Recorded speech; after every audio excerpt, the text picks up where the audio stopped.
Uh, Thank you. I'm sorry that I had trouble getting on this morning. Slow but sure. Are we ready to begin? Do we have a quorum present? We do. Okay. All right, thank you. Do a roll call, please. Simmons, Here. Buckley, Akers, Here. King, Milton, Pinkley, Yancey, Here. Romine, Here. Dobbins. Here. Mayor, you have a quorum. Thank you. Approval of the minutes for the Finance Committee meeting of January 28th. Have a motion? I'll make a motion. This is Pam. Okay, need a second? Second. This is Bob. Second, we have motion and second. Any discussion of additions or corrections? Sensing you want to vote, I would ask that we do a roll call vote for approval of the minutes. Oh, I'm sorry. All right. Akers, Yes. Buckley, Dobbins, Yes. King, Simmons, Yes. Milton, Pinkley, Yancey, Yes. and Romine. Yes. Thank you. Doing this is a little different, isn't it? So we can't just get together and be able to see how people vote. Looks like we're ready to move on to the first report, which is the 1% sales tax, the 10-year history. Okay, I just want to make sure, have I got my screen pulled back up for everyone to see that report? It is, it's rather small. I don't know if we can enlarge it a little bit. Yeah, let me see. We'll just do this and we'll focus on this column over here that we're on. Great. So I wanted to go a little bit more in depth this month with the tax reports, just to make you all aware of some of the issues that the finance department has been working with the DOR on. So just real quickly on our sales tax reports, you can see for our February receipts that it shows that we had a 0.3% increase over the same month last year, and year to date this puts us at a 11.9% decrease. So obviously, given the circumstances with the pandemic, we looked a little bit closer at that 0.3% increase because it just was not really expected.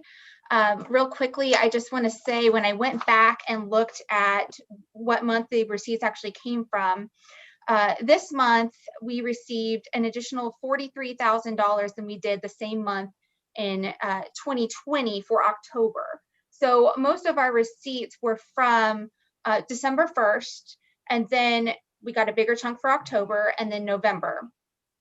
So just to look at how it compares, it was an increase of $43,000 in October payments, an increase in $30,000 in November, and a decrease in our December payments of $65,000. Now that doesn't mean that those months were more or that we received a higher payment. It just means that the way that the payments came in was a lot different this year than it was last year. So we will look a little bit closer at those specific payments once we get to the rolling 12. But that was part of the difference. So it could just be that payments came in later. It could be that the Department of Revenue took longer to process them. And we'll go into that just a little bit more in detail. But just real quickly here, and this is going to apply for the sales tax, the transportation, and the public safety tax. But we had three main issues this month with our tax receipts. The first was that the amounts that we had on our tax report do not match the distribution deposit notice. So what happens is at the beginning of the month, anywhere between the 1st and the 3rd, we get a distribution report from the Department of Revenue. On that report, it includes our sales, transportation, and public safety tax. It is broken out by tax category, so we're able to separate it and sort them and know how much of each type of tax that we're receiving. So real quickly on that one, the first couple days of the month, we got a notice from the Department of Revenue that said, oh, well, we made a mistake on a payment. You should delete this line off of your tax report. Obviously, Jamie has an issue with that. We don't just delete lines off of a tax report because they say to. It needs to be corrected on the next month's report. Even after we made adjustments for that period or for that payment, the tax report still didn't match what they said the distribution payment amount was going to be into our bank account. So I emailed back the Department of Revenue, and this was very, very early on in the month. I got a response yesterday, and they came back with, well, you should delete this payment off also. So we have a couple of issues with that because we don't know why it was reported to us, why it was given to us. So we just have some questions there that we're going to have to ask. And she's being kind because there has been so many issues. And they came back to us with a business that we haven't had in almost 2 years reported and corrected. And I had to let them know that we didn't even have that business in this town any longer. So there's some issues there. One thing that I wanted to note real quick too is, remember, this is February's December activity on the sales tax. And so when you account for accruals, we are actually down about 17% for the year. Thanks, Melissa. No problem. Jamie and Melissa, are we back to the point with DOR? Because this wasn't the only one I know that we've had recently. Are we to the point with DOR that maybe we need to reach out to our new representative, because Jeff Justice was aware of the ongoing problems and was trying to help us with them. Senator Sater was as well. Now we have Senator Moon and Representative Sites. Are we to the point we need to reach out to them to explain our problems to them to see if they can assist with getting DOR to be more accurate in their reporting? Because especially for us, we rely on this so heavily. That would be extremely helpful because every time we have these issues, I send them and I copy the assistant director of DOR on that. After we met with him a few years ago, he told me to. So I've been doing that ever since. So he is fully aware of all of these issues going on. So it's not something we're going to be able to fix with them, but it would sure be helpful. And that's what I was thinking. Why don't you get with John and we'll craft a message to send to both of them to ask for their assistance. Thank you. Jamie, this is Bob.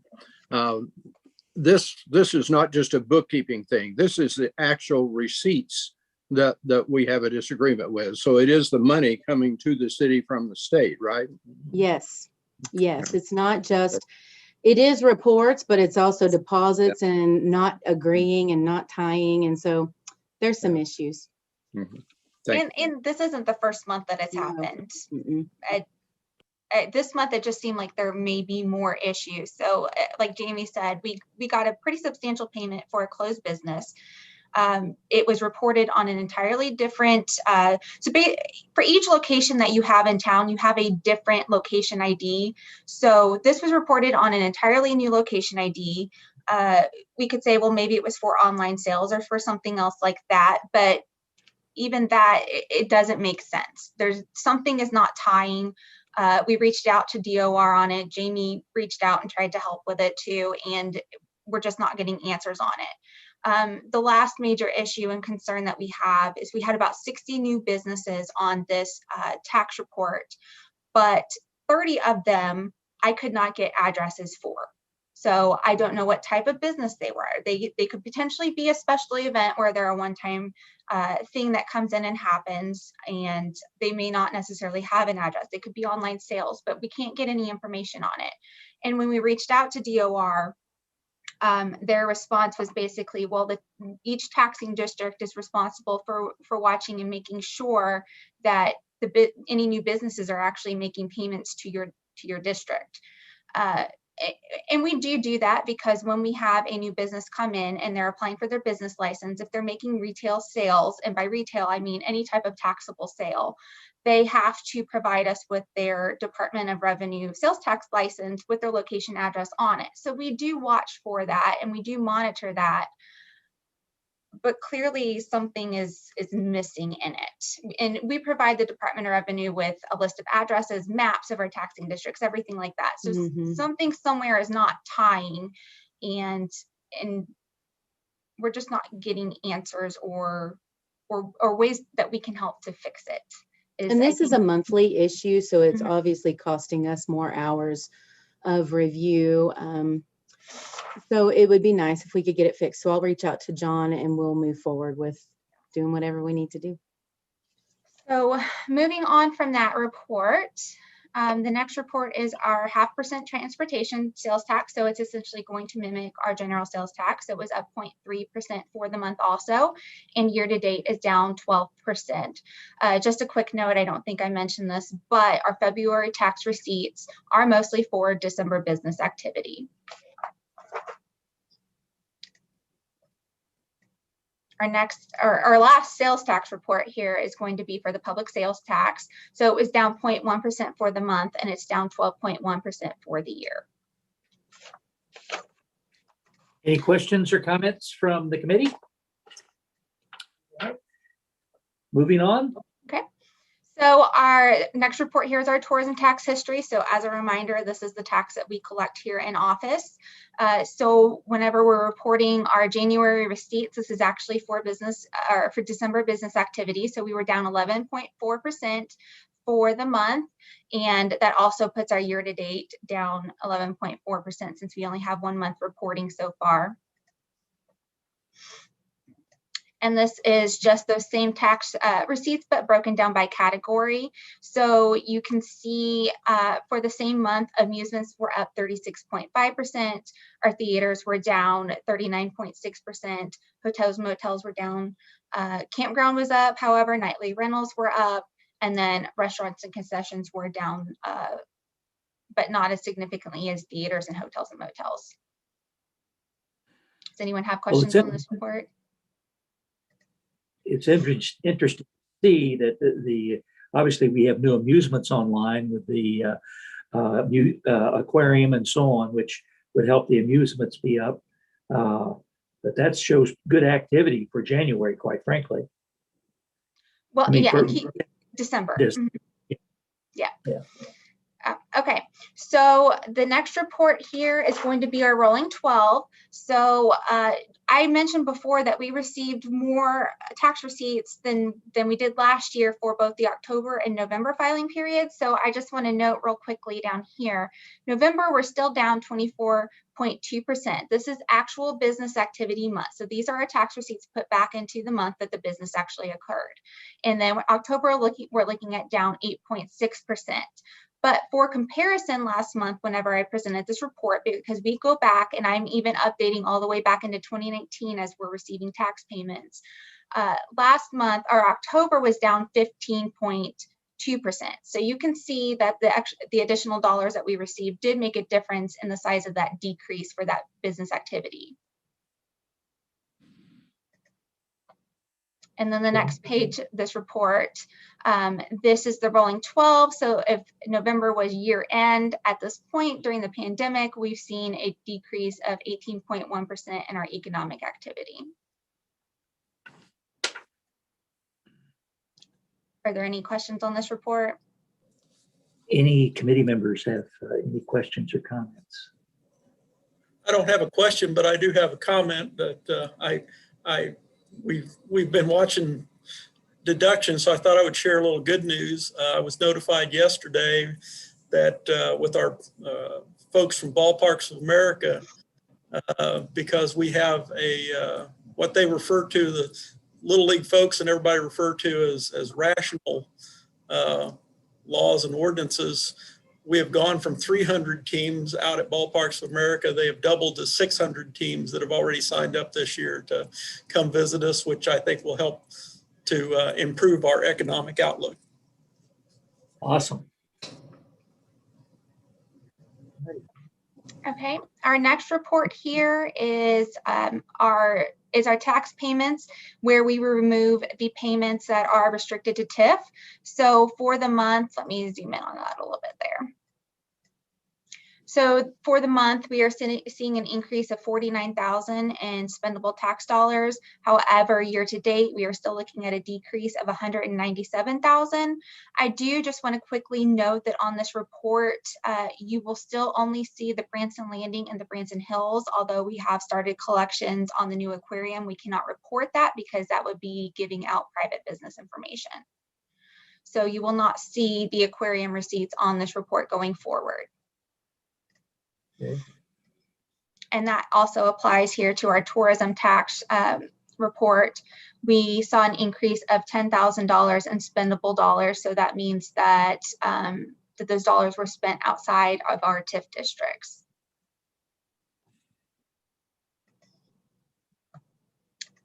And then our last report here is going to be our sales and tourism tax budget reports. That increase in money outside of our TIF districts was my wife simply shopping at Tanger. Melissa, just a comment, obviously when we do have the breakdown of the amusements increase, when we looked at that document, we could see a nice increase in the amusements. So the aquariums information is in there. It's not pointed out specifically because of the private business, but that does show a nice increase. So we can assume that they were having a good increase. We also had WonderWorks that had not been in a full year too, that probably would have affected that. So thank you. Yeah, you're welcome. Okay, so looking here for our February tax receipts compared to budget, we for the month we were 16.4% higher than we would have expected to receive, and that puts us year to date 3.5%. Just remember, this is done as an average, 5-year average of our tax receipts for both our sales and our tourism tax. Our tourism tax was 62.4% higher than we normally would have expected to receive. And of course, our year to date is the same amount.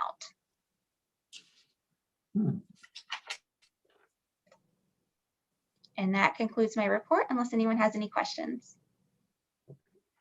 Those are interesting figures because that, to me, that shows a real activity increase that we didn't expect to happen that time of year. We'll have to wait till later on to see how the trend goes and how the collections come from DOR and thank you. Any You're questions from the rest of the team? Again, Thank Mr. you. Mayor, I don't have a question, but I would like to make a statement. It's to the Finance Committee. We are going to continue. It's just some more reassurance than anything. And I know Jamie's sitting there going, uh-oh, but we are still, regardless of what these reports are saying, because we are having issues with DOR, we are going to continue to be extremely conservative in what we're doing until we truly can see, and I believe it's coming. Don't get me wrong. I believe that we're going to have a far better year than we did last year, of course. But it's just, we're going to continue to be conservative on our end. I don't want people thinking we're going to be, because it appears that things are picking up with activity, that we're going to run out and spend a bunch of money, because we're not. We're gonna hold the line. So I just wanted you all to be aware of that. And keep in mind, all these numbers were December activity. So these numbers will also get accrued back into period 13 to end the fiscal year 2020. Okay. Are we ready to move on to other statements, operating fund balances and so on? Who would lead us in that? That will be me. Okay. We're going to go over the income statement report first, and I'll just do as I always do, and I'll just run down through them. And if I'm going too fast and you've got any questions, please feel free to stop me. I'm actually going to go through the income statement first, Melissa. I know it's in a bit different order just due to this new software, so it just makes more sense. So the income statement for general fund, we're showing $19.8 million in revenue versus last year at 22. One of the things I want to note right off the bat is you'll see charges for services at 1.9 million here, when the budget's only 1.3. There is a $444,000 payment that we received from the county at the very end of December. And so that payment got put in there. Now for period 13, when we have to true up all the financials, we've already done it, but you've seen this. This is period 12, unaudited version. So $444,000 out of that charges for services revenue will come off, and it will move out of there and it'll go to another fund. So you'll see that come off. So the true revenue is about 19.4 million versus 22 million from last year, and so on. The total expenditures were 8.2 million versus 7.9 from last year. And just a quick note in the non-departmental, I say this every month, but I just want to, as a reminder, to tell you that the CARES Fund money, the expenses that we expended for those applications are wrapped up in that non-departmental. And that's where you see some of the increase. You also see the ballparks that we paid about 275,000 to, and that's an increase. And then the SMG incentive and those things, those are all wrapped up in that non-departmental, and that's where you'll see that increase as well. And then if you move down, the other financing sources, again, this is the transfer in and outs that we do for the subsidies for like public safety and the parks, even the convention center, we move those in and out, and the debt service funds. So what you'll see is you'll see a reduction in the subsidy for the public safety. You'll see a reduction in the subsidy for the parks, and that's due to our COVID financials as well. So you'll all see that at the bottom, $8.2 million in reserve at this time.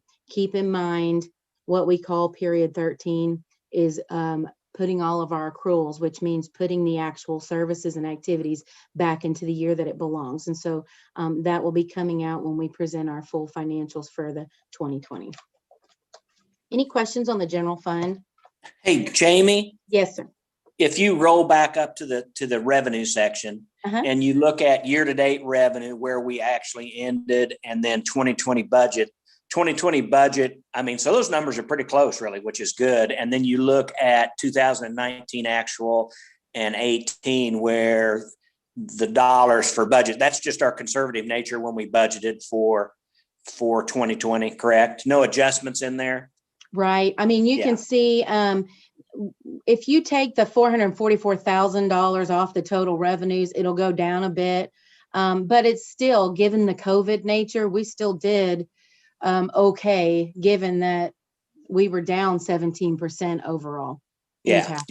So, because if you looked at the far end and you see that 22 million for 19 and 21, somebody could say, well, why was the 2020 budget not budgeted about the same? If you were thinking going into it, you're going to have some sort of growth. But I think that's just the way the numbers shake down based on being conservative. And I don't know if there's anything else that would have been included in 19 and 18 that would have trimmed the revenues up a little bit. So there's anomalies, but we always do better than what we budget, and we do that for a reason. Yeah, and actually, Rod, the other thing is, yes, we do budget conservatively, but people need to remember that 2019 was another record year for us. So those numbers were up. And we were also planning on, at that time, we were planning on actually seeing a recession. So that's another reason that we kind of budgeted a little bit lower in 2020 as well. I'll also point out the interest income in 2019. I used to not ever, touch on the interest income very much, but we typically budget now around 200,000, and 300,000 almost exceeded that budget. So we were doing really well with that. Yeah. Got it. Thank you. You're welcome. Thank you. All right. Moving on to the public safety fund. Yes. Okay, so the public safety fund, we had 5.4 million versus 6.1. That's, everybody knows COVID, we were down 17% in our tax receipts. Also that 364,000, that was due, 314,000 of that was a SCBA grant income that we received, that you're also going to see the expenditure down there at the fire department as well. So that's an in and an out, but that's the way we record it. So if you have any questions on that. And then I also touched on the subsidy down at the bottom. We did reduce that by 25% due to COVID. So you'll see that. But your revenues are 5.4 versus last year 6.1. Your expenditures were 10.5 versus last year at 11.4. And then your transfer in and outs. And so left a total balance of about almost $6.3 million. Is there any questions on the public safety fund? Jamie, do we feel like that the folks that are involved in this area understand now more about this fund? Do we feel like there's some clarification for them and that they understand that you can't just move money around willy-nilly, that you have to account for it in a manner that is with the law? I believe there probably are still some meetings that need to be had just for a better understanding level, but I think they're sure coming along. But again, we still need some meetings, because if you don't work in this area all the time and you just see numbers, it's really kind of hard to understand and then have to turn around to explain it to other people. So what I like to do is tell anybody, even our internal staff out there, that if you have any questions, Stacy and I are happy to sit down and walk you through it for a better understanding level. And we have shared that quite a bit, because I'd rather have people understand it than not understand it and feel negative about it. So is that helpful? Yeah. Do you feel like the departments are taking advantage of actually making sure they understand what's happened? Do most of the department heads and the folks understand what you've done? I think they're trying to understand, and that's why we do some education every year. So some of them who have been here longer certainly get it more than some of them who haven't, because they've heard me do my spiel over and over and over probably. So yes, we're certainly trying to get them there. I also think that we've garnered some support and folks that understand it a little bit better, because now we have a individual that used to work in finance in both the fire department and in the police department. The new administrative assistant to the chief of police was in the finance department as an intern for a couple of seasons I'm aware of. And so she helps with that. And the same with the fire department. Crystal used to be in the finance department, and she has helped greatly in the fire department as far as their budgeting goes. They had a individual there that had been there for a long time, was a great employee, but she did have some challenges in that area. And I'll say that I really do need a better understanding, because I still get questions about this fund, and I just need to understand it better so I can answer the questions. Larry, just a suggestion, you might let whoever that is, that they actually meet with Jamie and meet with the folks so they can get it directly from her. Well, it's more than one person, and they're coming to me as their aldermen. And at the level of understanding that they're at, I think it would be more expeditious for me to ask the questions and try to reply back to them, because some of the people that are asking questions really don't have a grasp on the finances overall. It would take me a long time to try to explain, starting off. I think you're right, Larry. And I think that probably one of the biggest things, the challenges that we see just when we talk to people, is that a lot of them don't understand the difference between these funds, which are completely restricted on where the money comes from and where the money goes to, and the balance of why did we, because I get this question a lot myself, why are we locked into the 7 point whatever million it is we give each to the two departments each year, and how that's divided up. And we just have to go back and say, well, that's what the board at the time wanted us to do. And it's actually an ordinance to do it that way. So, so I completely understand what you're saying. You're right, Stan. Yeah. Okay.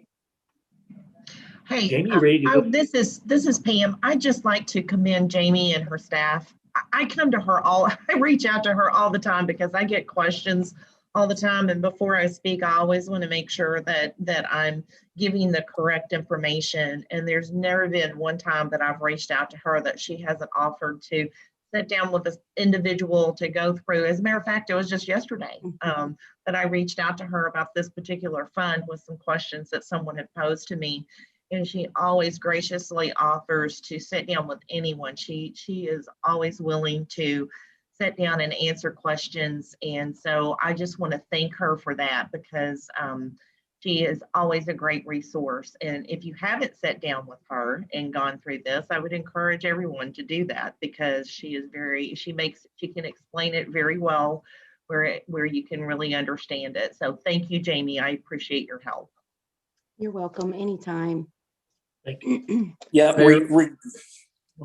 Go ahead, Rod. go ahead. Well, so I'm just looking at this and thinking that perhaps it would be helpful if you just look at the first column, the left-hand column all the way down.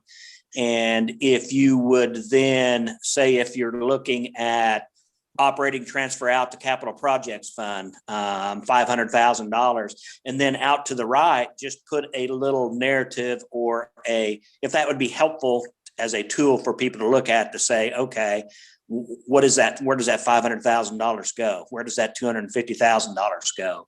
And because that's the same thing you're going to go over, right? If you sat down with them and they said, well, where does it go? So it's just, maybe if we prepared that ahead of time where people could look at it. That's just a suggestion. It's like a little cheat Like sheet on each category. a fact sheet or a talking point sheet or something like that. Yeah. Because if they look at the top and they look at the revenue for, say, police, right? And so it's like, that's basically the tax revenue coming in, correct? Mm-hmm. Yeah. So maybe that would be helpful. Rod, I Or think the that's tax- a great, Rod, that's a great changes? suggestion. Yeah. It'll Not change so every much. year. Sure. Yeah, I don't know. Sometimes it's just like a little cheat sheet you can look at, and without trying to remember exactly what it is, you can look right next to that column, and it's just a little footnote out to the right that says that's what those dollars represent. So, Thank you, Rod. Good Yeah. suggestion. Right. Jamie? Well, is there any more questions? And like I said, Larry, to your point earlier, let's schedule a meeting. I'd be glad to walk you through that as well. Yeah, we will. So, Ian, for you, Rod, it's a really good idea. We're just kind of limited in space on this sheet. So yeah, and I don't even know if it needs to be on that sheet. Maybe it's just something that can be prepared. So if somebody asks, you can say, you know what, we can send it to you, and then and that might be a better explanation. So we can certainly do that. Mm-hmm. Yeah. No problem. Yeah. Amy, this is Bob. I'd like to comment that we've made great strides in this over the past few years. And I think our department heads and our departments certainly understand more every year due to your teaching. And I think that's pretty well evidenced if you look at the budgeting and you look at the expenditures for just this year. I know a lot of those decisions are made at the top. However, a lot of them are made at the department level as to how to save money. And if you look at what was spent this year compared to what was budgeted, they understand a great deal of this and have really done a good job of watching these expenditures and buying into what we need to do. So I just, everything that's been said is valid, and there's always room for improvement, but I don't want to forget that we're really doing a good job. I don't want to give the impression that that's not happening right now. So thank you. Mm-hmm. And that is very true and evident, because they are in charge of their own budget and their own expenditures, and they watch those and they review those. So you'll see the general fund, you can see it. And then the Parks and Rec fund, that one's a big fund as in terms of line items and stuff like that. And you can see they come to us with questions, but they are responsible and they monitor it. And you will see that water sewer as well too. So that's excellent point. Thank you. Yeah, and Bob, Stan, I absolutely agree. And I'm going to say this. Yeah, we make some tough decisions up at the top, but honestly, the decisions are really pretty simple. We sat down with the directors, we go over their budget a couple of different times, and we give them where we are. And I will say this, we were really looking forward to a decent year, 2020. And then when COVID hit, we came back and had another meeting, and they all pulled together and did an amazing job. And I give them all the credit, because it was just it was time to, we kind of had to circle the wagons. And I didn't have to go back and like beat them over the head and say, this is what you will do. It was, we gave them the parameters and they worked together, and they've all done an outstanding job getting our budget where we need to be to show up to be, we're in a very good position, even though it hadn't been great. And it's all due to them and Jamie and her staff. Yeah, I agree. And Jamie, I'd really just like to pick up on Rod's point. When I look at those operating funds, those transfer, if we could just put like a footnote 1 and a footnote 2, and at the bottom say this is where it went or what it was for, I think those kind of notes throughout this, I think will help an awful lot. Sure, that's not a problem whatsoever. We'll try to get it done before the next finance committee and give y'all a visual. And if you want it changed, just let me know then, or even beforehand, and we'll try to do whatever makes it simpler. We understand sometimes it can be pretty complex for others to understand. Yep, that'd be We great. get it. All right. Jamie, you ready to go on to the service fund? Well, we still have the convention center and the tourism tax fund. So if you want me to keep moving through those, I'll be glad to. We do. I'm sorry, I flipped over too far. That's all right. So we have 1.9 million in revenues for the convention center, and versus 5 million. Obviously, that was due to COVID inactivity. And you'll see that here a little bit later when Sam gives his report. 3.4 million in expenses versus last year at 5.3 million. And we did have to transfer quite a bit more to assist the convention center this year. And you'll see that in your other financing sources, where it says operating transfer in GF. That means the transfer in came from the general fund. And then the operating transfer in, obviously, from the tourism. And the tourism is the marketing piece, and the general fund is their operational dollars. So in total, now we'll have some accruals come in, but 936,000 this year that we had to transfer into assist. And then their general fund their unreserved fund balance is 174,000 for the convention center at this time. So we're going to move on to the tourism tax, unless there's any questions on the convention center. Yes, Yeah, sir. before we do, the 500,000, that was for their marketing, right? That's And correct. so, Yes, sir. and so they spent 322,000 of the 500. Yes. That's good. Okay, that's good. And then the balance is, does it automatically go to the CVB, or is that discussed? It's dropped down into their marketing reserve, and then we do the calculation after the audit, after the following the fiscal year audit, which is about June 30th of the following year. And then after that, we do the rollover calculation, and then it goes into their budget for the next year. Thank you. You're welcome. Is there any more questions? Not, I'll keep moving on to the tourism fund. Okay, 8.8 million in the tourism revenues versus last year at 13.1. That 101,000 that you see up there, that is reimbursement for some projects that we got from the Taney County. We had expended the money for a water sewer project out of this fund, and when they reimburse it, we put it back to the same fund where it came from. So that's what you see there. Expenditures at 6.4 million versus last year's 8.6. And I always want to talk about some of the caveats that we see, and you'll see last year the $4.3 million in bond payments, and the year before that 4.4. And I always want to tell you that we paid off one bond in 2018 and one in 2019. And so now you'll see the principal drop a little bit because we have gotten those removed. So we'll be pretty consistent here with that 2.9 going forward until we get more debt paid off, which will be great. And so there are other financing sources where we say operating transfer out of the general fund and then transfer to convention center. That's us trying to guide those other financing sources of, this is an operating transfer that came from or went to these different funds. So that may be helpful as well. So other financing sources in total were 1.6 million versus last year 2.4. For an ending this is a reserve fund for ending reserve balance of 15.2 million. Excuse me. One thing I would like to note is there are almost about $8 million of debt restricted monies in that reserve. So keep that in mind when you're looking at that fund balance. Is there any questions on the tourism tax as well? Okay, I know we have a big agenda, so I'm trying to get through it as quick All as right. possible, but feel free to ask any questions. The transportation fund, again, these are December financials, $5.3 million versus 6.7 revenue. Last year at this time, if you'll note, 2019, the $508,000, that was the road, the Highway 76 road transfer from MoDOT. We received that in December of last year. This year, we did not get it until February. So you're not going to see that until we do the period 13 accruals and we put it back into the year it should belong in. And then you're going to see the expenditures of 2.5 million versus 3.7 last year. And that's really goes back to what Stan was talking about watching the budget and the expenditures for this year. And so other financing sources was 2.2 million versus last year 2.5. A lot of that was the debt transfers, and you can see that on those explanations as well. And then the ending fund balance was $2.9 million.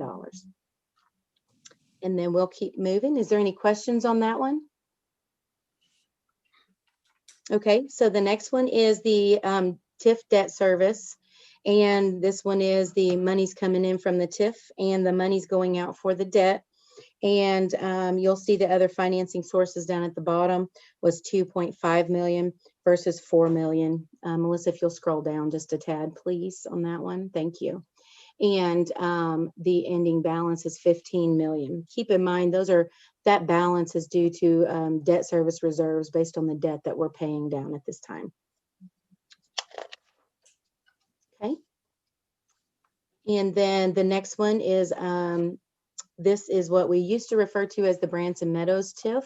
We've paid that off, but we still have one debt issue against that, which is your 2011 debt issue. And the fund balance reserve down there is 2.8 million off that debt issue. Is there any questions on that one? Okay. The next one is your capital projects fund. One item of note here, this is what I want to show you. You see a capital outlay of a negative $633,000 there. What that is some of our year-end work. We had some work in progress sitting in this capital fund. The work has been done. Now we have to transfer it out to the proprietary fund and actually capitalize it. So that's what that is. And you'll see that in period 13 true up. So I just wanted to make that aware, because sometimes when you're looking at it, that doesn't look right when you see that negative number there. So I wanted to make sure and explain it. And then you have your other financing sources of 32,000. And then, again, that's a transfer in for the projects that have already been identified. So is there any questions? Okay. So we'll move past the perpetual fund. Doesn't very much change. The Parks and Rec fund, that's when we were talking about earlier. If you'll notice, there's many line items to differentiate what's going on here. I mean, this is not new, and I just want to make sure and explain this. 2019 and 2018, you'll see 2018 is 1.8 million reserve revenues. 2019, 1.9 million in revenues.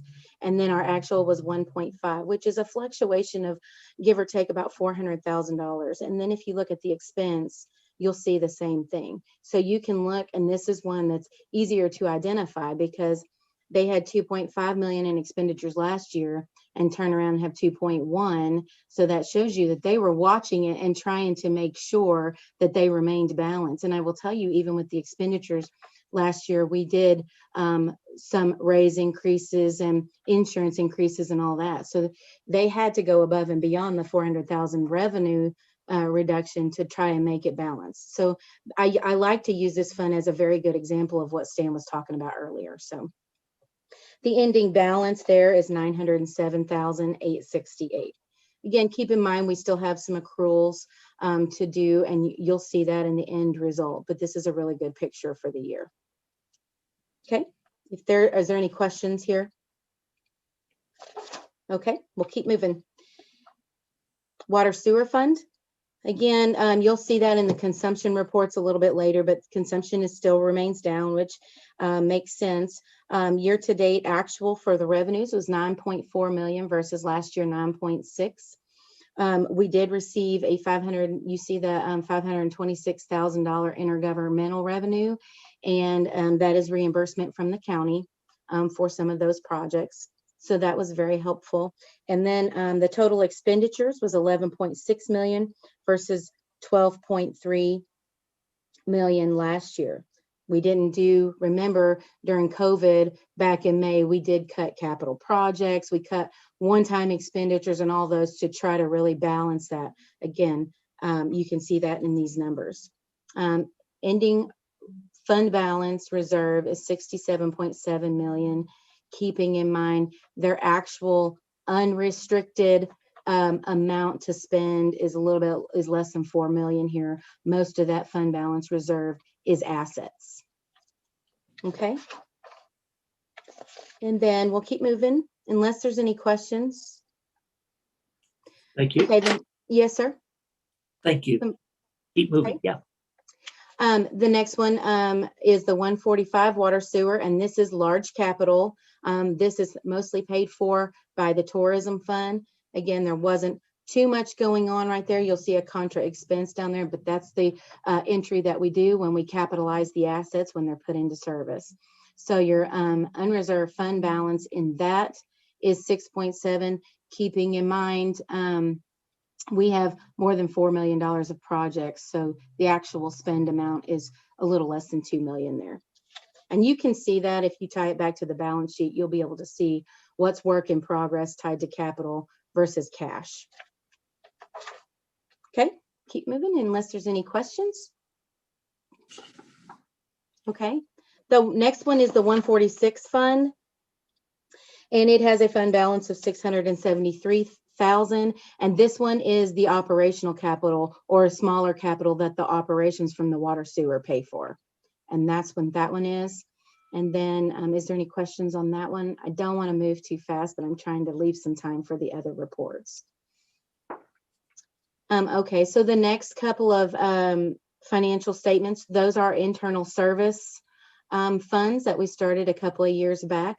I will add, these have been helpful for the parks, for the water sewer, those kind of things. And we are very happy that in the year that we had this past year that we had these. So 1 million, a little more than $1 million in the water sewer 601 fund.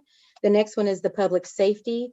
And also we use these, I want to make sure and note that we use these as well for the vehicle leases. We pull the full amount of the vehicles, the full cost of the vehicles over the term of their lease out of their operations, and we put it into the internal service fund. So it makes budgeting easier, it makes tracking easier for the departments. So that's why we do that as well. So some of these fund balances you're going to see are tied back to, especially public safety, their vehicle leases.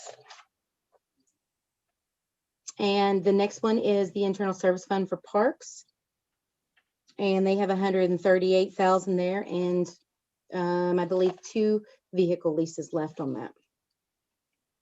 And then internal service fund for 604 is your transportation. And then the 605 is the general fund. And we had set aside the 350,000 to move last year, and then we stopped those internal transfers so that we can better manage the operations due to COVID. So that's what you'll see, and that's the income statements in a nutshell. Is there any questions on those? Thank you, Jamie. Very thorough and lots of good information. If after you get more chance, each of you get a chance to review more if you wish to, you have questions, as we talked earlier, Jamie's available to respond and answer questions. Are you wanting to go on to the review of disbursements over 15,000 now? We can. We have the operating fund balance reports and the balance sheets, and that's up to you, Mayor. If you want to keep moving, I can touch on these. Where you were then, that's great. Okay. The operating fund balance, again, I I show this to y'all every month, but this is just basically assuring you that the money that we have in bank and investments is the money that we're reporting to you by fund balance. And we have 3 of those reports. Tourism and the public safety, those special revenue ones, have their own. So that should be helpful. And then also the balance sheets as we move forward. And I always want to say to everyone that those 3 reports tie in some form or fashion. So the fund balance should tie with your balance sheet on the income statements. And there's 2 funds that have minor funds wrapped up in that we reconcile. That will be your public safety fund and your general fund. Those will be the only 2 that the fund balance on the balance sheet versus the income statement don't match completely. And then we have a reconciliation of the difference on those minor funds. So if you have any, yes, sir. Amy, this is the fund balance, and I know we've talked about this before. Is this the information that we would use at the bottom of each fund? There's the unreserved fund balance, and I know one question was how much of that is capital and how much of that is cash. It's not this page, right? This page wouldn't be explaining that, would it? Well, so you have the income statement, and then this page, the fund balances should tie. So with exception of the public safety, because there's 1, 2, 3, there's about 4 minor funds wrapped up in the public safety, and then we have that reconciliation there. But yeah, it'll show you their cash and investments. It'll show you everything offsetting that, and then it'll show you the final fund balance and the liabilities against that. And then you can see this one is the general fund, and so that should show you. So like when I told you the water sewer, there won't be, for the governmental funds, we don't capitalize assets in governmental funds. We do in the proprietary funds. The proprietary funds are any internal service fund and our water sewers. They're operating as a private business would. The rest of them are governmental funds, and they're we don't record assets. We do track our assets through our fixed asset system, but we don't record them on our financials. So it's a little bit different when you look at them that way. But certainly for the water sewer, if you want to go on there and look, you can look at the cash, and then you can look at your assets and the investments and see the difference there as well. Does that help answer your question? Okay. Thank you. You're welcome. And so we'll just keep moving forward so that the others can have time to speak, but I just wanted to make sure and remind you that the cash by fund report will tie back to the cash line item on your balance sheet, and your fund balances should tie. So that's another way to just really look at the whole big picture of what we're doing. And that's my report for the financials. And then after that, you will see the business license report, and the liquor license, and our purchasing, and then our utility billing, our consumption reports as well. And I always tell y'all, I'm sorry for being so repetitive, but I want to remind you that those are really there for informational purposes so that you can see what this department does. And since this is a finance committee and capital, we want to make sure that you all are aware of everything that's going on a monthly basis. So anytime you have any questions, we are happy to help, but we want to make sure and get everything out there to you all. And that is my report. If there's any questions, again, please feel free to ask. Thank you. Jamie, thank you. There is a report also that is the expenditures of over 15,000. Disbursements. That report is in there, and you can look at it. If you got any questions, you can get back to Jamie. I think we're down to the agenda item where Sam is supposed to join us. Can we get an approval, an acknowledgement of the disbursements? First, all right. Yes, sir. Then I need a motion. Pam, I'll make an approval. I'll make a motion. Is there a second? This is Rod. I'll second that. Great. Any discussion? Roll call vote, please. Akers, Yes. Dobbins, Yes. Simmons, Yes, Milton, Yes. Yancey, Yes. Romine. Yes. Passes. All right. Are we now ready to move on to Sam's report? Yes, sir. Is he coming, linking in, or what? Hello, everyone. I'm here. There he is. Welcome, Sam. Thank you for having me. Good morning, everybody. Morning. I just have a brief deck here with 9 slides, just a general summary of a recap of 2020 with a small mention of outlook of 21 initiatives. So I wanted to review that with you very quickly. So this first slide here is a timeline of all of the highlights of what I like to refer to as the year from heck. This was a very difficult year, as everyone knows, but I wanted to illustrate how everything played out in 2020 in this timeline. So if we would just look at Q1, COVID-19 has not really been classified as a pandemic in the US at the beginning of Q1. Of course, this was predating myself here on the ground, but it was looking like for Q1 end of that, we were going to beat budget by about $17,300 better than expected. So the year was going the way that it was planned, and a little bit better than expectation. And then, of course, it hit. So April events, we had all April events cancel at the convention center here. We had 58 remaining events either cancel the rest of the year or reschedule. And that's when the major impact of COVID-19 really hit our business in meetings, conventions, and groups business. Although the building was closed in April, so to speak, we were still operational thereafter, and on a slow heartbeat, I like to call it, at that time as well, to keep everything running. At that time in second quarter, unfortunately, 76 team members were laid off or furloughed. That does include part-timers that were primary part-timers, we call them, that work more often than other part-timers, as well as full-timers. So regarding our full-time staff reduction when COVID hit, there was a 57% reduction in full-time staff positions. So, obviously very significant. Then we go to Q3 here. The highlights, I start January 28th. We hit the ground running there. City of Branson's mask mandate, of course, comes about. The Venue Shield program for operating these venues safely came out in between Q2, Q3. And we made sure that our clients understood that they can still have meetings in Branson at the Branson Convention Center safely through the Venue Shield program. And so that lent a lot of, clients were really asking, how are we going to do this? That lent confidence in our staff and our clients to continue to come to Branson.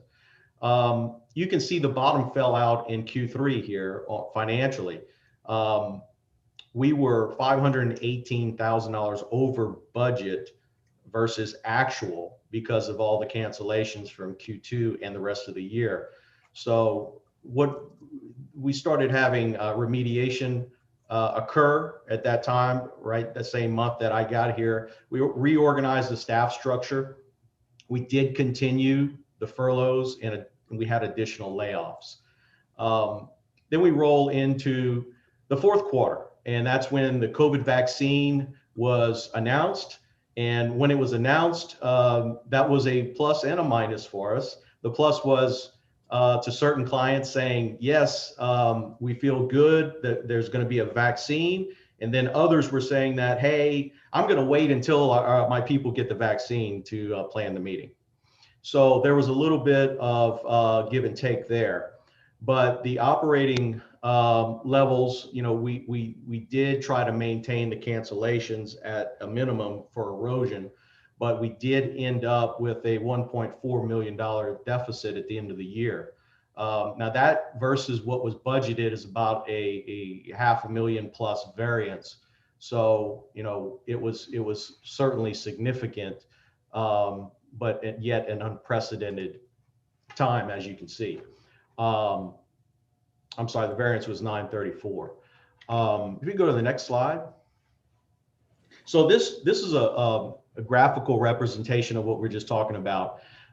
Net operating income is the deficit for the operations, landed right about for the end of the year 1.4 and some change.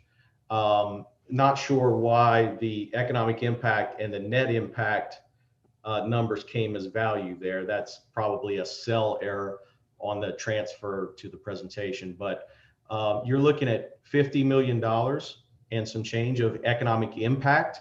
These are the chamber's numbers. What I did was I gave all of our event information to the chamber. They went ahead and put it in the calculator, and we have spreadsheets for all of the events that occurred. This does include all events, not just as in the past, it was just CVB related events. So that's certainly good news. So the net impact, if we take the 1.4 minus the 50, you know, we are at a 33 times your investment of the operating income loss. So that's Google numbers and Amazon stock numbers, if you will, if you play the stock market. You know, this is a very telling tale of how convention centers levy economic impact to a community, even in a downtime. So while it's going to be greater in an uptime, there's still benefits in downtimes, as we said. Can you go to the next slide, please?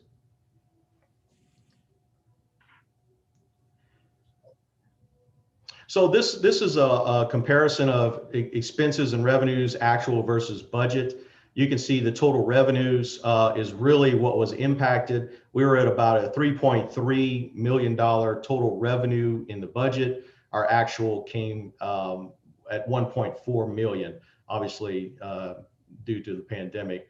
Now, you know, what did we do about that? We knew the revenues were coming in lower. We know 58 events were either rescheduled or canceled. So we reduced our expenses accordingly.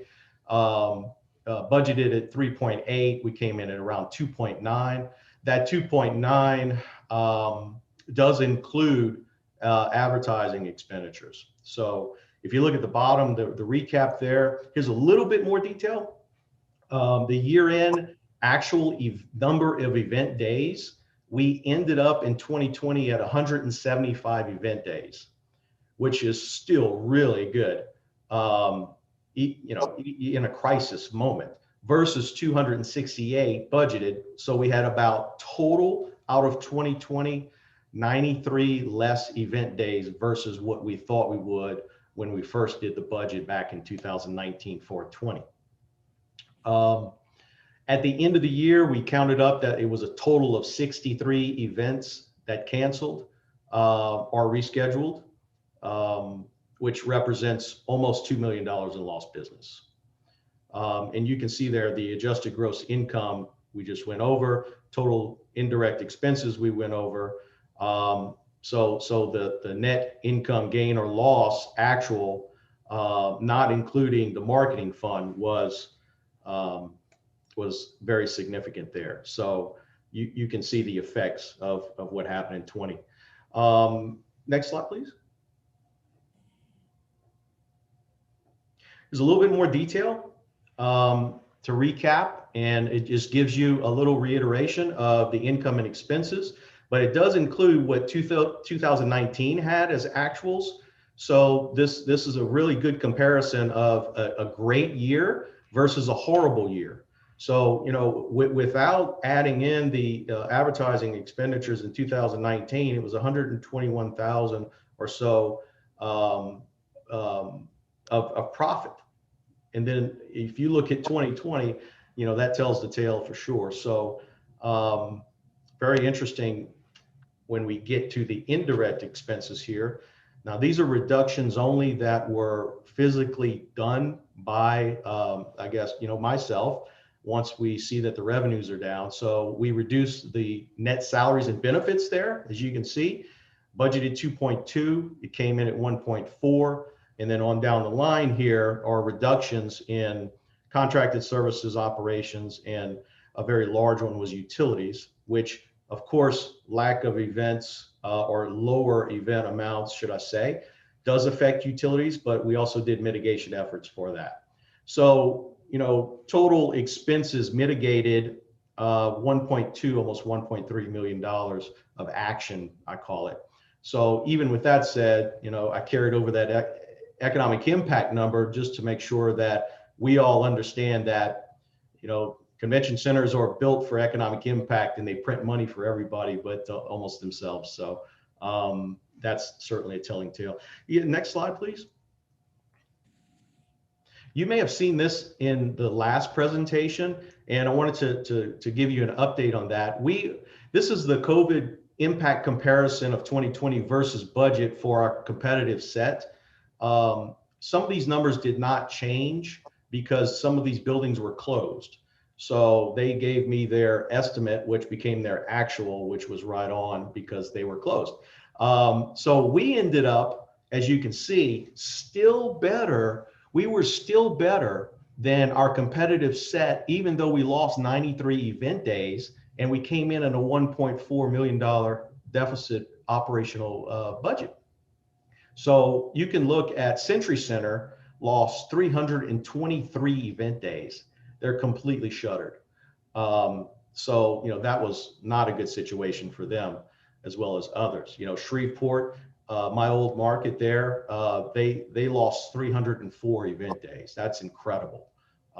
They didn't have that many, they had about 379 event days on the books.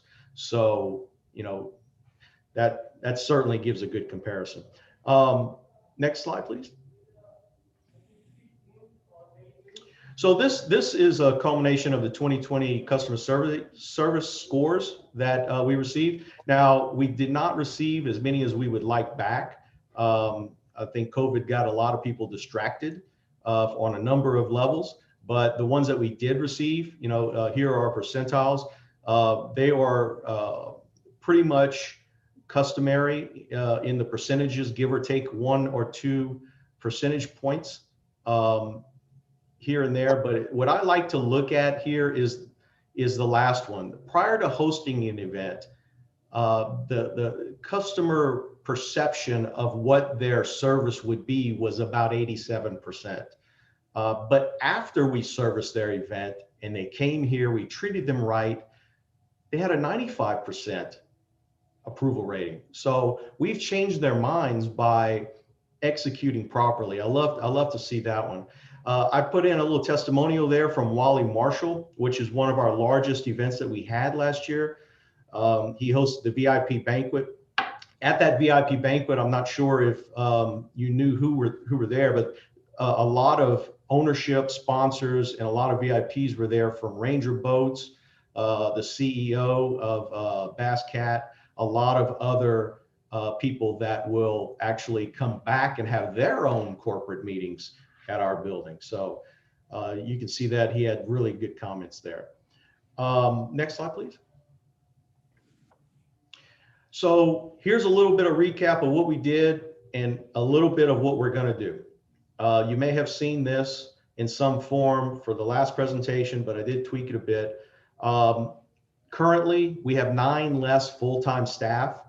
To Stan's point, while we do see that there is a bright light at the end of the tunnel, we are still not going off track, if you will, by increasing spending. So we backfilled positions, only critical positions, but we backfilled them with reduced payroll burden.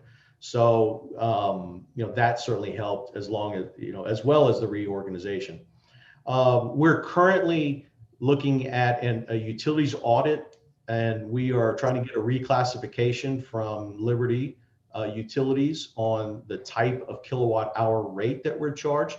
If those negotiations go correctly, then it's quite possible that we would see a lower kilowatt hour charge, not just less of a usage for mitigation efforts, but more so than that. So that's very important. And we're just focusing on critical needs here, not wants. We're postponing Christmas, as they say.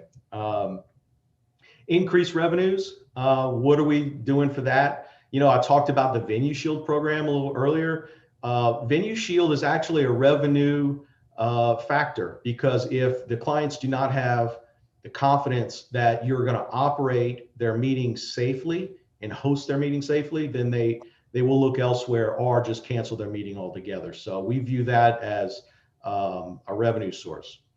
We're continuing to utilize the marketing fund actively and not passively to directly gain and incentivize the business.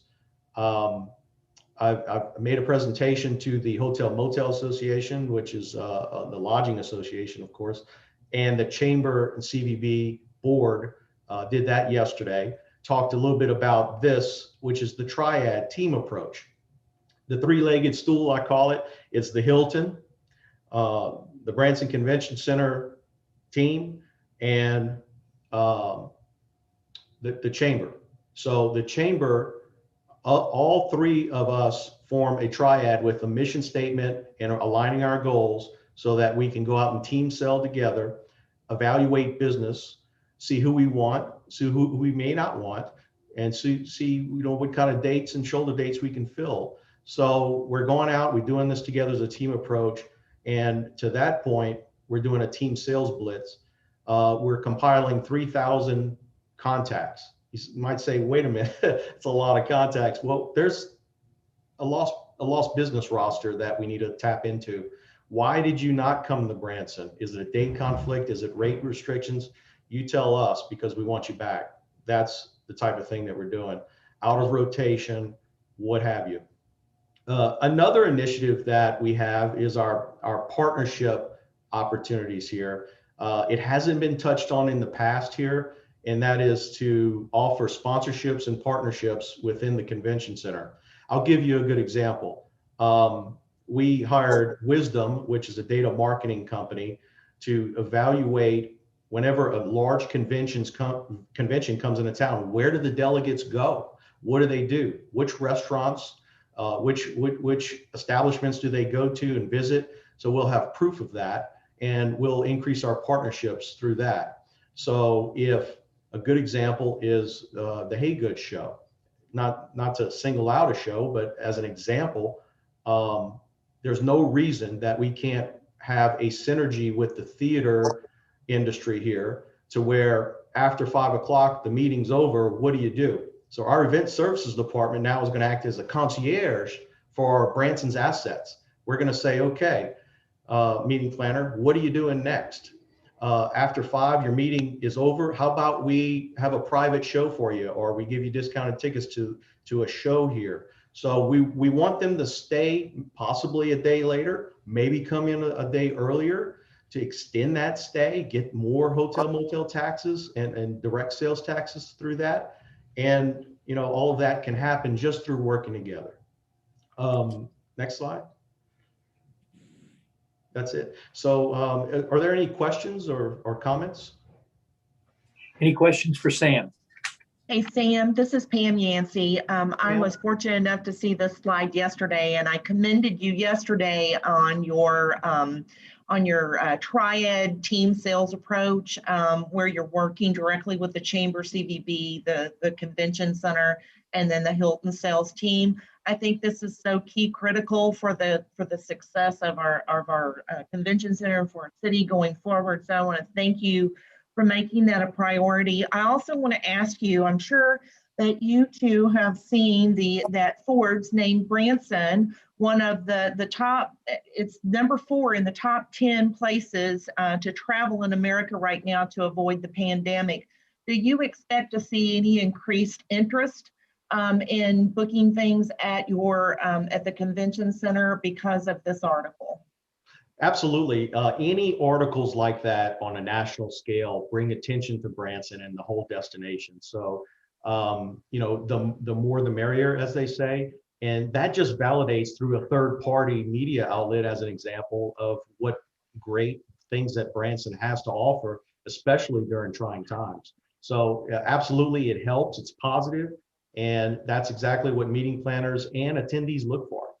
Yeah, and I was just noticing that kind of goes hand in hand with your Global Venue Shield program, correct? I mean, you're out there, you've got this program, and that that tells people we're doing everything possible, going above and beyond to make sure that you're going to be safe if you stay and participate at our convention center. And then it just goes along with, you know, Branson overall, we're doing all the right things to make people feel comfortable and have confidence to come and visit with us, correct?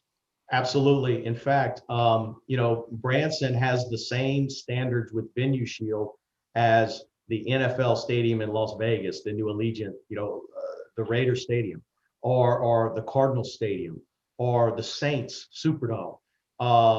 It's that level of operation. So absolutely, I can't say enough about come to Branson when it comes down to that, because there's a lot of communities that do not take this very seriously, and they're losing business because of it.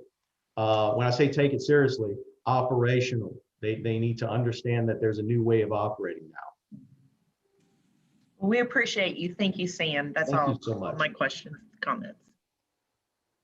Sam, real quick, I just wanted to share with you that everybody I talk to in the community just continuously gives you accolades for what you're doing at the convention center.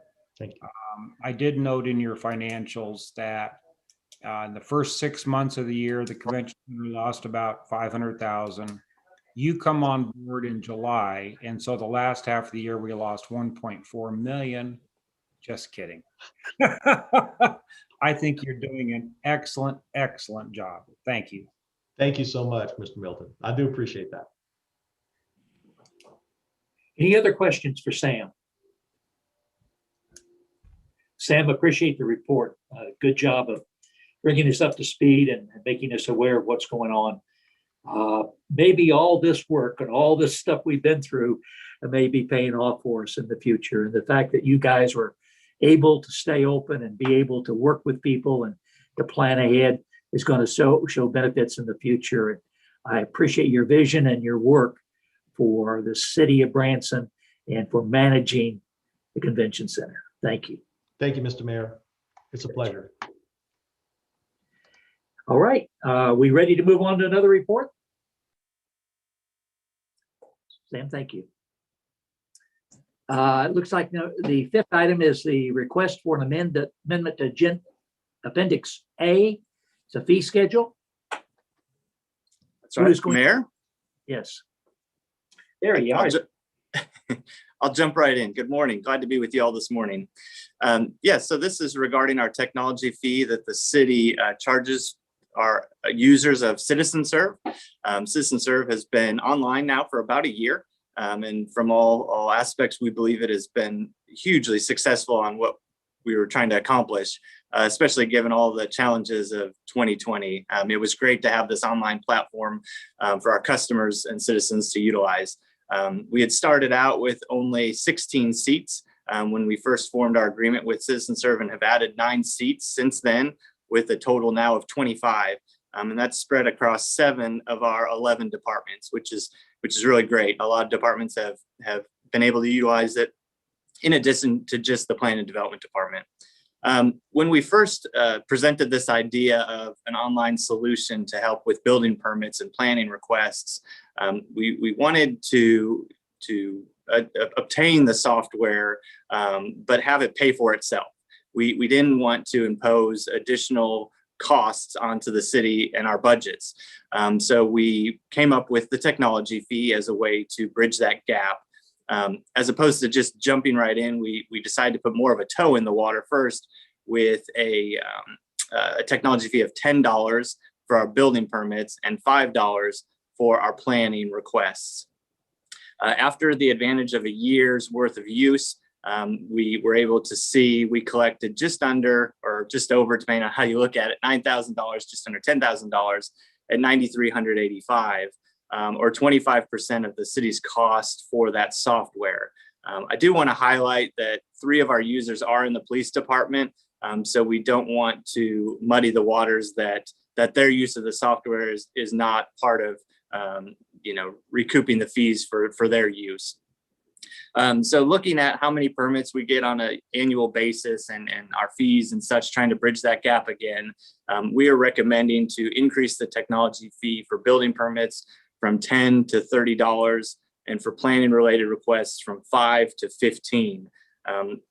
The effect this will have on the minimum cost for a permit to our customer will be about a 29% increase for the minimum fee. And then obviously the larger the project, the less that percentage.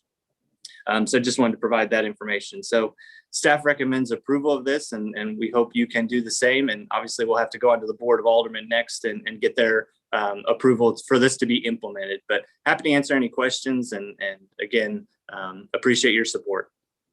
Joel, thank you. Any questions from the Finance Committee members? I have a question. Couple things. Joel, when we implemented the Citizen Serve, is it fair to say that the city has also had a reduction in expenses by having so much of this done online?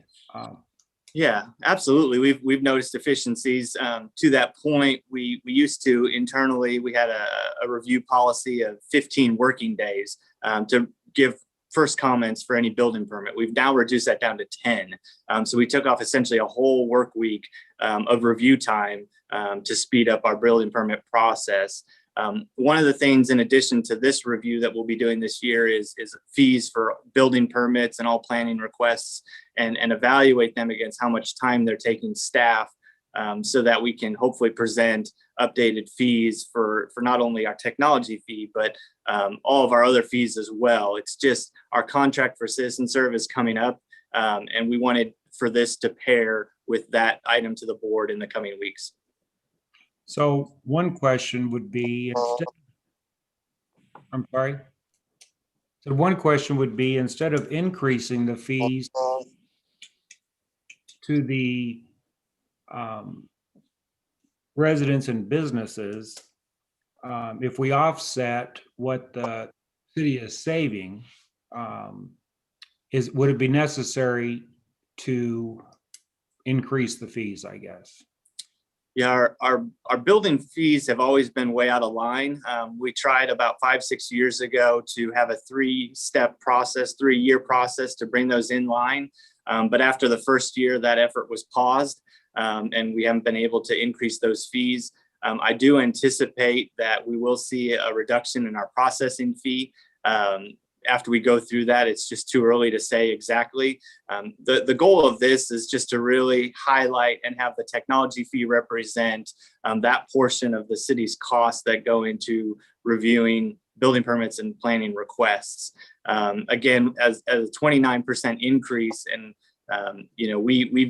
we were simply trying to provide back the information to you all and to the board, because the Citizen Serve was presented that it would be paid for itself by the technology fee. So we're following up on that and making sure that we stay true to that way that this was pitched to the community.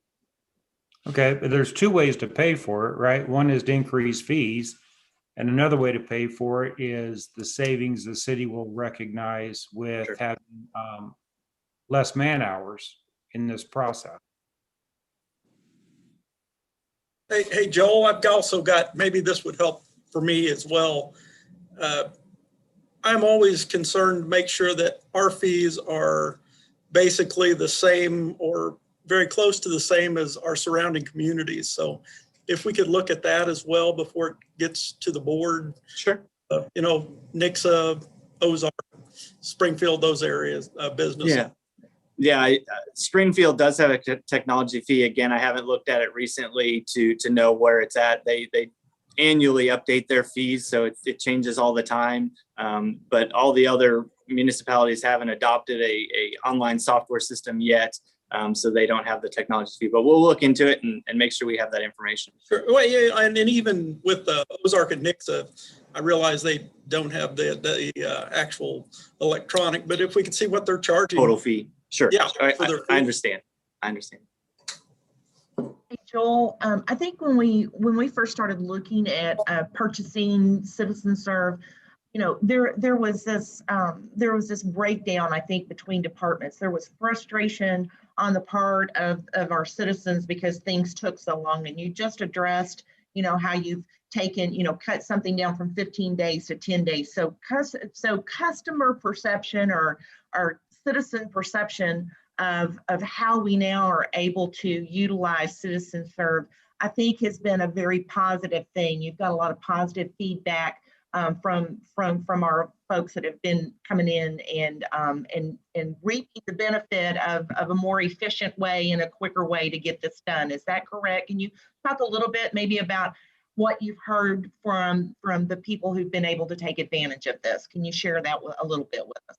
Yeah, absolutely. I mean, it made us look like we had crystal balls hidden in our office. The fact that we rolled this out, 2 months before the pandemic hit. With anything new, there's a learning curve, right? And we knew that there would be some customers that would need more of our time and energy to just help them get used to the new process and the new way of making requests. We had several people still walking in asking for a paper application or wanting to know where they could go online to print off the paper application. And, throughout the course of the year, that got less and less. And obviously our staff is more than willing to help people through the new process. But I say overwhelmingly that, everybody was just very thrilled this year to have the opportunity from their office, from their home at any time during the day to be able to make those requests online and pay for them online, which was a huge change from where we had been just a year ago. The cost savings, even though there are these technology fees and we're proposing for an increase, there's still a significant cost savings, especially for the larger projects, in that they're not having to print off large sets of drawings, 6 sets worth, deliver those to City Hall, whether in person, through a courier, or through FedEx if they're a business in Kansas City or St. Louis or even Springfield. So there are still significant costs being recognized by particularly bigger applicants and bigger companies. So yes, just positives all around. But don't want to sugarcoat it too heavily. There are still some people that are frustrated with the fact that they can't come down to City Hall and make the request, that they can't have a piece of paper to make the request with. But again, those are fewer and fewer every day. Well, and timely, again, when things were shutting down and people were not able to go in person and do things, to be able to have the ability from your office to submit and pay was, I think, just a wonderful option for our citizens. So thank you, Joel. Thank you. Thank you. Any other comments? Joel, one other thing, basically when we try to recover user fees, our rule of thumb has been to try to recover up to 90%. And in this case, I know you addressed it at the time that there was an introductory fee. We were going to allow people to get used to this, and then you would look at it and see what you should set your fee at. And I assume that's what you're doing now, and you're going to 75%. So that recognizes between 75 and 90, that recognizes some cost savings that you're going in. Would you continue at that 75%, or would you, or is this a step that you would increase that later to 90 or whatever? Our recommendation to stay at the 75% is based on, again, that 3 of our 25 users are in the police department, and they're not involved in the building permit or planning other than special event processes. So we don't think it's fair that the applicants for building permits and planning requests should carry that burden of paying for the 3 police users. So that's why we're backing off of that 90% that we usually are accustomed to trying to reach. Thank you. Thanks for the clarification, Alderman Simmons. Any other comments or questions? Joel, this is Rod. Hey, you had indicated that based on your calculation, there was a what that percent increase looked like to individuals. What was that again? So that's based on our minimum. So the building permit is based on value, construction value, and it's $5.30 per thousand. So if somebody came in and they had a project that was at $1,000 or less in construction value, today they would pay $67.95. If this was passed, that would increase by $20 because again, that's the request we're making to increase from 10 to 30. So that would increase it to $87.95 or a 29% increase. Again, at a minimum. So as a project gets higher in value, say $1 million, $2 million project, the increase is not going to be near as much because it's such a small piece of that overall permit fee.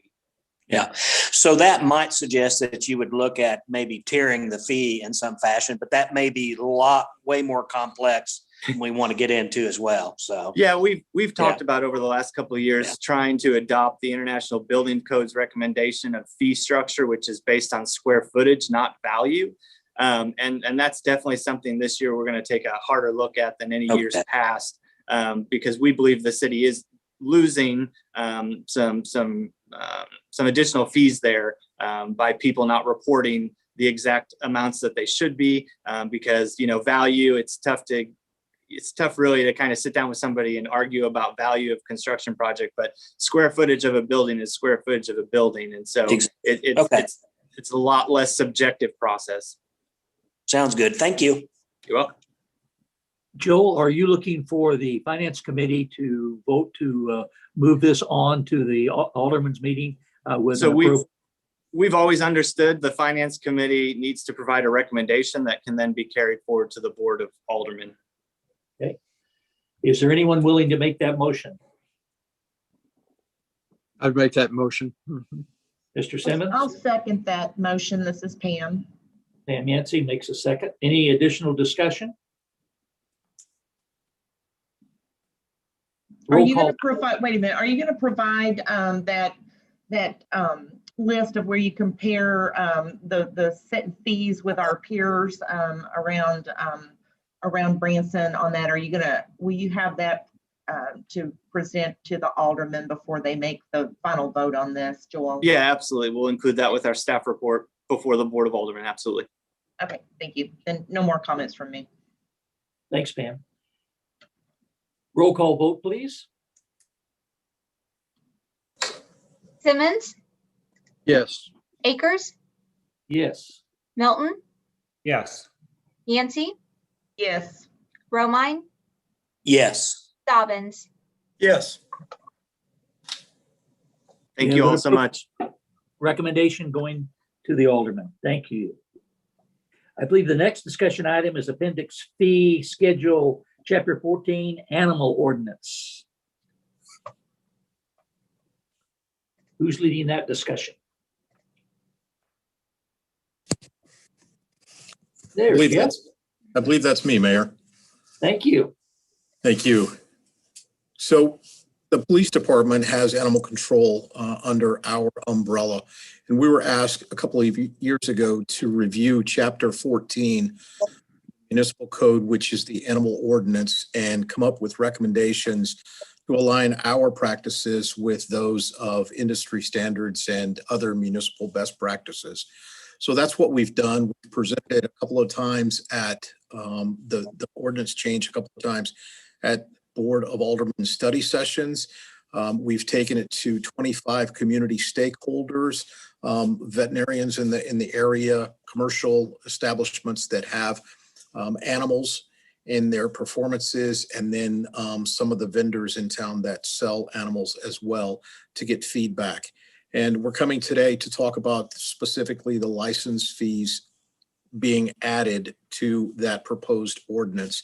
And as you can see on the screen, they are looking at $25 for an unaltered pet for an annual license fee, $10 for an altered pet, spay or neutered, no fee for seniors, 3-year options as well, replacement tags. Those would be issued in conjunction with valid rabies vaccination proof from a veterinarian that animal would be issued, that family that has that pet be issued a tag so that pet could be identified and returned if it were to be a stray.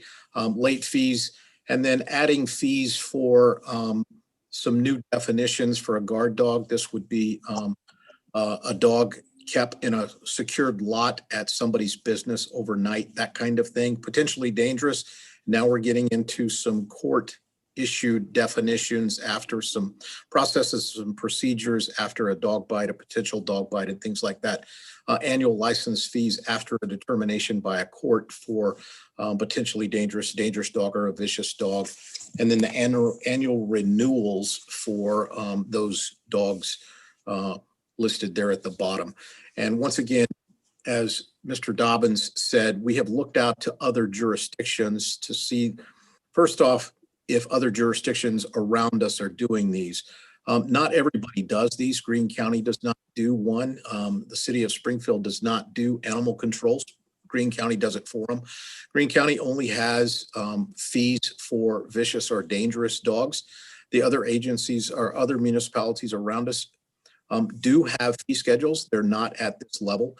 But when you look at the 90 percentile that Mr. Simmons talked about, I think these align with those. And the benefit of this license program assures us that we're getting people that are contacting their vet, because the only way you can get this license is through a valid rabies vaccination proof for the animal. And if you'll note the 3-year annual license option there, some of the newer rabies shots are effective for 3 years, and vets are giving those 3-year vaccinations there. So we recommend that these be instituted in the new ordinance amendment.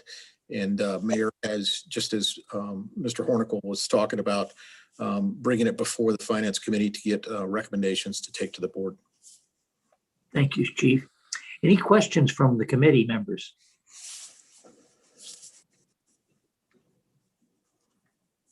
I'm just really opposed to this. I've tried to see it from both sides. I look at the benefit of doing this versus the cost, not only to the city, but to the public. I don't see the benefit. In my opinion, I think this is clearly just government overreach. And I'm just so opposed to charging fees for a pet license. That it? Thank you. Any other comments?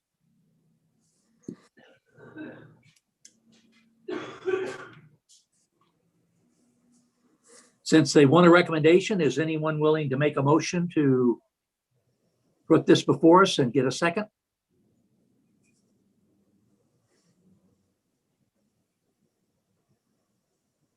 This is Pam. I'll make the recommendation for it to move on to the alderman for review. And I'm sure they'll have more conversation and debate around it, but I'll make a motion for it to move forward. Second? Yep, this is Rod. I'll second it so that it'll move forward as well. Okay, we've got a motion and a second. Any additional discussion? Could we have a roll call on the recommendation to move it forward to Alderman? Simmons, Yes. Akers, Yes. Milton, No. Yancey, Yes. Bromine, Yes. Dobbins. Yes. Believe there is approval. And so this recommendation will go on. Any additional information, like we talked about last time, obviously, to help the alderman be able to make decisions would be comparison type information and data to help back up the process. So thank you very much. And this will go on to the alderman become an agenda item at some time in the future. All right, any other reports? I've got a project status report. Yes, sir, that will be me. That is just the construction in progress report that we present before y'all every month. That is the Highway 76 and the downtown, 2 of the major projects, and how they are moving. Right now, they are not moving at all. I think this report changes by about $10, a little more than $10 every month.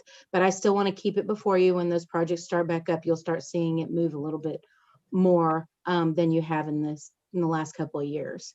So that is just the report that I have for that item as well. So, Okay. Are there any other comments, Jamie, that you have? I do have a director's report and just a few things I wanted to notify y'all of what is going on. The CARES Act money, we are still waiting on the phase 3 on that one. The county's looking at that. We are also in the process of working with FEMA on a project for the vaccination centers. And we are able to get 100% of overtime and equipment cost reimbursed back to the city through FEMA, and as long as we have a minimum cost of about $3,300. So we are working with FEMA and the emergency center, and Ben Bonner, he's being very helpful with that too, to try to see if we can recoup some of those funds. Also, the audit prep is going. We are in the process of working on our audit for 2020. We are also in the business license renewal process, and we are in the process as well of the wastewater treatment plant, the grant. We are working with SIMCOG and CDBG to try to get that last piece of that grant in order as well. And one more thing, we have another budget amendment that will be coming before the board, and it is just very basically the bond that we paid off with the $7 million that I said it was set aside when we did the refi at the 2015. Because some of those bonds did not mature until 2020, it was set aside in the reserve to pay those off, and we've already gone through that. Well, as a result, there was there was about $40,000 extra in that reserve after paying that off. But there was an arbitrage rebate calculation, just a tax calculation that is due every 5 years on those. And so Gilmore and Bell went through and did it, and that cost about $26,000. So the $40,000 is offsetting that $26,000. There's an additional amount of about $13,000 that went into the debt waterfall to help pay off the debt. So that's the bond, the budget amendment that we'll be bringing before you, and I believe that will hopefully be the last one for the 2020 cleanup in the year. And that is my report, unless there's any additional questions. Okay. Any members have any questions, or any members have comments for the Finance Committee? Thank you for your patience, and we've obviously got lots to cover, and we're very busy this time of year. I know Jamie's department getting ready for audit. It's a lot of fun, and so I appreciate the reports and the time. Just something that it's more of an item that I've noticed with through the years. We go to different events for kids and grandkids and so on like that. School systems have gotten to a policy where they don't charge seniors for admissions to games and so on. I've gone to private sports events and so on where they have a complex, and they do charge. So I think it's appropriate for us to make some kind of charges, but I'd like for, particularly in the parks area, for admission to the Recplex and so on for seniors on limited incomes and so on, that we look into whether or not we might have a pass system that they could purchase for the year, or something that we might do to give a little benefit and help to those folks who are on fixed incomes, which we have several of them in our community. So just a question, and wonder if that might be something you all might consider looking at.